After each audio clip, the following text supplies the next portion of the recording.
오늘은 방송에 앞서 HLB의 노터스 인수에 대해서 먼저 말씀드려야겠습니다.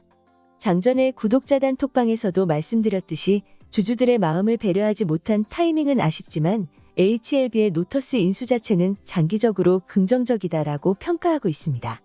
리픽싱 관련 방송에서 언급했듯이 12월부터는 리픽싱을 상향할 수도 있게 제도가 개선되었습니다. 다시 말해서 12월부터 발행된 CB나 BW는 하향 리픽싱이 되더라도 주가가 오르면 다시 상향 리픽싱을 해야 하기 때문에 노터스 인수로 인한 BW는 의도적인 리픽싱을 우려하지 않아도 되겠습니다. 또한 나노코박스를 기대하는 HLB에는 오미크론 독성과 치료제 이슈로 인해 좋을 게 없는 소식들이 들려오고 있습니다. 이 부분은 장전에 구독자단 톡방에 올려드린 내용을 일단 참고하시기 바라며 최대한 빠른 시간 안에 내용을 정리해서 업로드하도록 하겠습니다. 오늘은 지난 방송에 이어서 개인이 왜 국내 주식판에서 돈을 벌기 힘든지에 대한 두 번째 방송을 시작하겠습니다. 지난 1부에서는 HLB의 사례를 예시하며 오너 리스크를 언급하였습니다. 6.27 사태와 2.16 사태 당시 진 회장의 발언에 어떤 리스크가 있었는지와 해법을 분석했었는데 오늘은 삼성전자에는 어떤 리스크가 있고 어떤 해법이 있는지 분석해 보겠습니다. 본격적인 방송에 앞서 질문을 하나 해보겠습니다. 삼성전자가 세력주의자 작전주다라고 한다면 구독자 여러분들은 동의하실 수 있겠습니까? 출양파의 질문에 어떤 답을 내리셨는지 확인할 방법은 없으나 삼성전자가 세력주의자 작전주일 리가 없다고 생각하신 분들은 본 방송이 끝날 때쯤에는 상당 부분 생각이 바뀌실 수도 있을 것입니다. 지금부터 왜 삼성전자를 세력주의자 작전주로 생각하는지 그 이유를 설명드리겠습니다. 출양파는 방송을 통해 삼성전자를 언급하면서 세력이 상방으로 올리면서 개미 물량을 털 수도 있다라고 말씀드린 적이 있습니다. 주식 투자자들은 자신이 보유한 종목이 오랫동안 하락하거나 장기간 횡보하게 되면 심신이 지치고 그 기간에 상승했던 다른 종목과 비교해서 상대적인 박탈감을 느끼게 됩니다. 이런 상황에서 조금만 반등을 주거나 반등하다 잠시 횡보만 해도 쉽게 물량을 토해내는 게 주식판에서 훈련되지 않은 개인 투자자들의 공통된 심리입니다. 삼성전자에 세력이 있다면 이런 심리 상태를 모를 리 없을 테고 그들은 개미의 취약한 심리를 이용해서 고점에서 물량을 떠넘기거나 저점에서 물량을 뺏는 패턴을 반복하게 될 것입니다. 삼성전자의 현재까지의 상황만 놓고 본다면 저점에서 반등하자 개미들이 물량을 쏟아내고 있으니 일단은 출양파의 예측과 다르지 않게 움직이고 있다고 볼 수 있겠습니다. 지난해 말부터 삼성전자가 고공행진을 하자 대부분의 언론과 주식 유튜버들이 삼성전자에 대해 연일 호재 뉴스를 띄우며 10만전자를 주장하였습니다. 이에 화답한 개미들은 지난해 12월부터 올해 10월까지 11개월 연속 순매수로 삼성전자를 쓸어 담았습니다. 이 시점에 외국인들은 매도를 하였으니 결과적으로 수익 실현을 한 것이고 적지 않은 개인 투자자들이 고점에 매수하여 장기간 물려있는 상황이 발생하게 된 것입니다.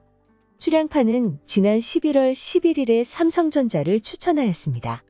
추천 당시 매수 평단가가 69,800원이었으니 거의 바닥에서 추천했다고 할 수 있습니다. 출양파가 이렇게 삼성전자를 바닥에서 추천할 수 있었던 것은 몇 가지 요인이 있었지만 그 중에서 모건 스탠리 리포트를 역으로 해석한 점도 주요했다고 할 수 있습니다. 오늘은 외국계 증권사의 리포트에 대해서 집중적으로 설명드릴 예정인데 주식에 대한 경험치가 충분하지 않더라도 쉽게 이해되는 내용이고 대형주를 투자할 때 유용하게 활용할 수 있으니 집중해서 시청하시고 도움을 받으시길 바라겠습니다.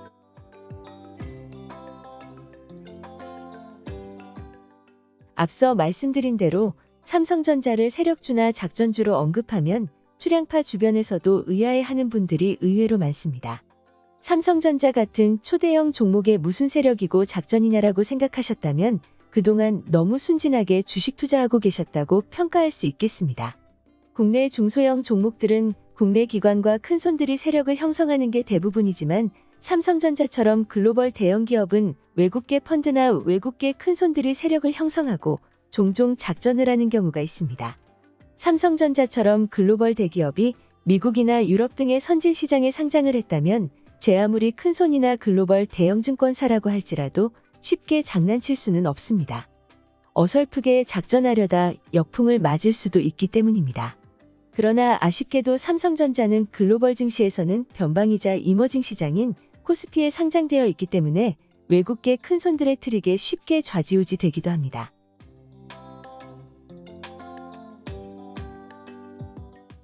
삼성전자는 올해 초 96,800원이라는 역사상 최고점을 찍었습니다.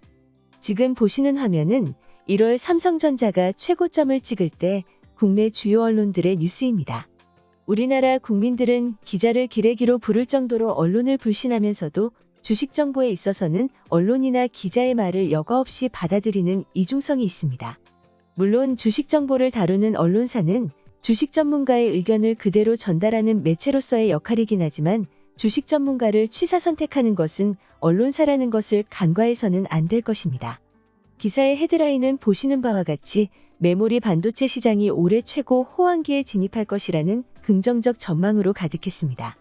이처럼 해외는 물론이고 국내 대부분의 증권사들은 삼성전자에 대해 매수 기조를 유지하였고 언론사의 매수를 자극하는 기사 또한 상반기 내내 지속되었습니다.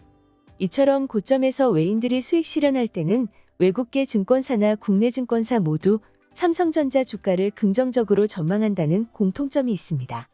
외인들이 수익 실현을 하려면 리포트가 긍정적이어야 물량을 떠넘기는 데 도움이 되다 보니 삼성전자에 투자한 대형 펀드 등의 큰손들은 글로벌 대형 증권사와 결탁하여 그들의 리포트를 활용한다고 추정할 수 있는 것입니다.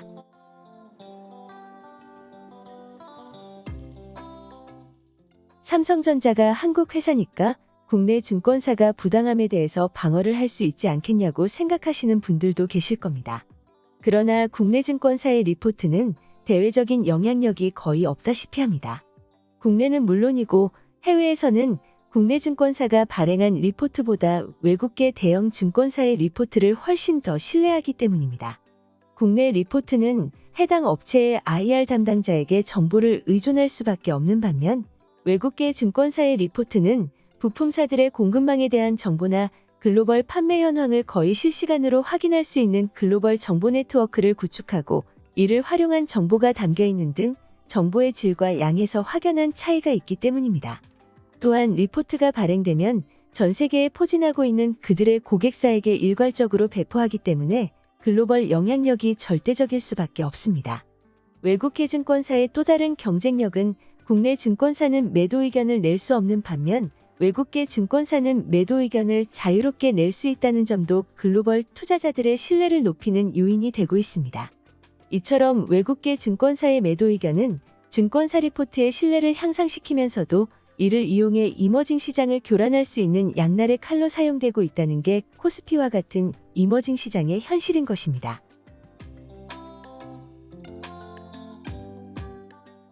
물론 대다수의 보고서들은 정상적으로 쓰여지고 신뢰 속에 활용되고 있습니다. 매일 작전을 한답시고 말도 안 되는 보고서를 발행한다면 증권사의 존립 자체가 위태롭기 때문에 상당 기간의 기획을 하고 꼭 필요할 때만 활용한다고 추정하는 게 합리적인 판단일 것입니다. 모건 스탠리는 오래전부터 삼성전자 주가에 영향을 줄 수 있는 석연치 않은 리포트를 종종 발행했었습니다. 2013년 6월 삼성전자 주가가 급락해서 세계적으로 주목받는 일이 있었습니다. 같은 달 영국 파이낸셜 타임스는 삼성전자 주가를 급락시킨 범인이 모건 스탠리와 JP 모건이라고 지적하였는데 범죄 집단을 연상시키는 컬프릿이라고 표현을 할 정도로 유명한 사건입니다. 당시 삼성전자의 시황은 상당히 긍정적이었으며 글로벌 전체 애널리스트 가운데 삼성전자에 대해 매수 의견을 내놓은 곳이 무려 97%에 달할 정도였습니다. 매도 의견을 내놓은 증권사 애널리스트는 불과 3%에 불과했는데 그 3% 안에 모건 스탠리와 JP 모건이 있었던 것이었습니다. 이처럼 모건 스탠리와 JP 모건은 97%의 의견을 묵살시킬 수 있을 만큼 시장 지배력과 영향력이 막강하다고 할 수 있습니다.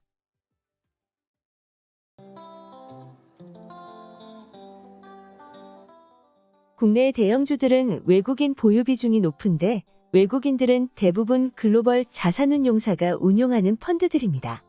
이런 펀드들은 모건 스탠리나 JP 모건 같은 글로벌 영향력이 있는 대형 증권사의 리포트를 참고해서 투자를 할 수밖에 없기 때문에 이들의 시장 지배력은 절대적일 수밖에 없는 것입니다. 그렇다면 글로벌 대형 펀드와 외국계 증권사가 결탁했다는 것은 어떤 근거로 추정이 가능할까요? 지금부터는 실제 사례를 바탕으로 이들의 공모 개연성을 살펴보고 어떻게 작전을 했는지를 추정해 보겠습니다.